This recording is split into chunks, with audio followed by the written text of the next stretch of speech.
Our most special award tonight is the Jainschigg Award for Excellence, and that will be presented by House Majority Leader Denise Merrill. Welcome, Representative Merrill.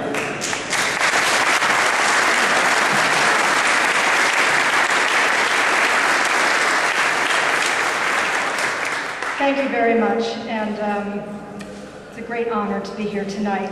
Some of you may be wondering why me, as House Majority Leader, why I've been asked to give this award, and I will say right now that not only have I been a long-standing member in good stead of the Humanities Council, but also I've known the person that's going to get this award for almost 30 years, and I actually was kind of employed by him at one time.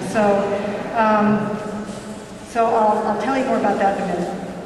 On behalf of the Connecticut Trust for Historic Preservation, I'm here tonight to present to my friend, Bruce Fraser, the Jainschigg Award of Excellence for his leadership in making our understanding of and appreciation for Connecticut's history central to our lives.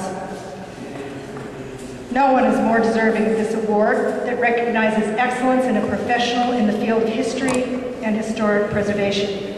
Bruce, who holds a doctorate in history from Columbia, has made engaging Connecticut citizens with their state's history his central mission in life.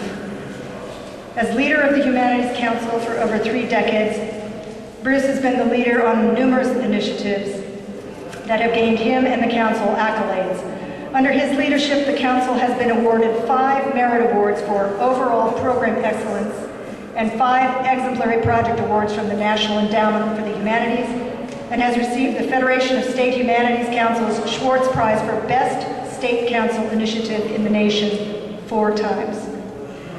Many of his projects trace his commitment to making history accessible, and most recently doing this by using up-to-date technology, not something you usually associate with historians. His brief and accessible state history, The Land of Steady Habits, that he wrote in 1988 for the Connecticut Historical Commission, has had lasting value. For the Connecticut Experience, series of historic documentaries on public television that Bruce edited exhaustively, the Council has received 4 regional Emmys. Most recently, and most ambitiously, there is the Encyclopedia of Connecticut History Online, collaboration among hundreds of scholars. This project, once live, will be the most important contribution to our understanding of Connecticut in decades.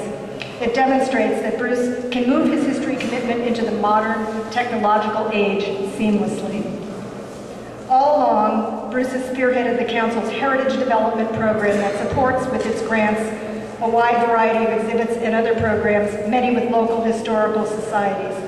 Since its inception, the Council has awarded 1,488 cultural heritage grants, amounting to $14.6 million of state funds invested in the private sector.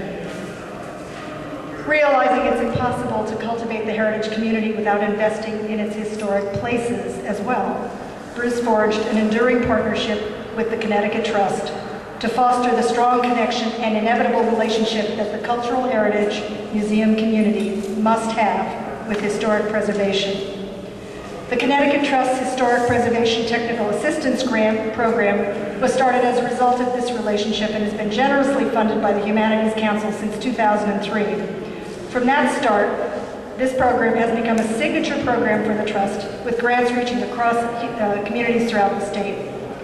The re-grant funds from the Humanities Council have resulted in the Trust gaining its own line item in the state budget to support part of the program while our partnership continues. And let me just say a word about that. And this is for Bruce, who cannot be with us tonight, but I'm sure is just dying to be here. I know Bruce. Before I was Majority Leader, I was chair of the Appropriations Committee. And before that, I did a lot of work with Bruce on educational programs when I worked in education. There was no one more dogged in pursuing state grants. I can tell you this because it would be every single day when I was chair of appropriations, I would be walking across the foyer in the atrium of the legislative office building, and usually out from behind a pillar would pop Bruce saying, "Hi, guess you weren't really expecting to see me today, right, Denise?" And you know, we had a very long, sustained important relationship where he educated me about the importance of the Connecticut cultural community writ large across many different programs. And he was an advocate like no other I have known, really, in my 17 years in the General Assembly. He fought doggedly and he was very erudite. I mean, if you've ever heard Bruce talk, I wish I could imitate it, but there's nobody like him to really explain the importance of the humanities. And we worked tirelessly between the two of us, really, and with some other people like Senator Tony Harp and many others in the General Assembly to provide funding that sometimes would have been forgotten, I think, without these efforts. We forged a partnership together, I think, between the state and the Humanities Council that has been to the enormous benefit of the state.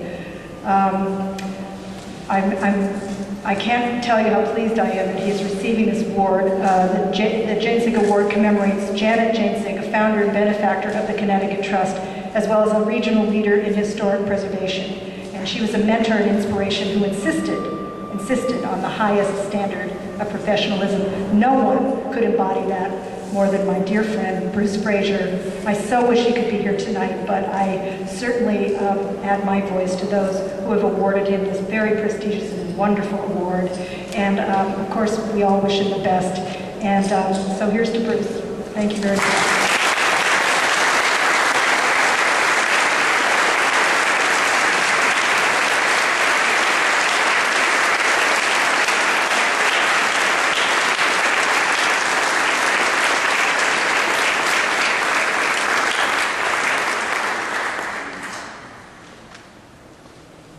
On behalf of the Connecticut Humanities Council, as chair of the council, I want to thank the Connecticut Trust, Helen Higgins, and all who made this evening possible for Bruce. I can't tell you how disappointed he is that he can't be with us this evening. But he is doing well. He happens to be at Yale New Haven right now, and we talked with him on the phone today, and he fully expects to be back at work on Friday. So when Denise says dogged, I mean, that's the understatement of the year. I can only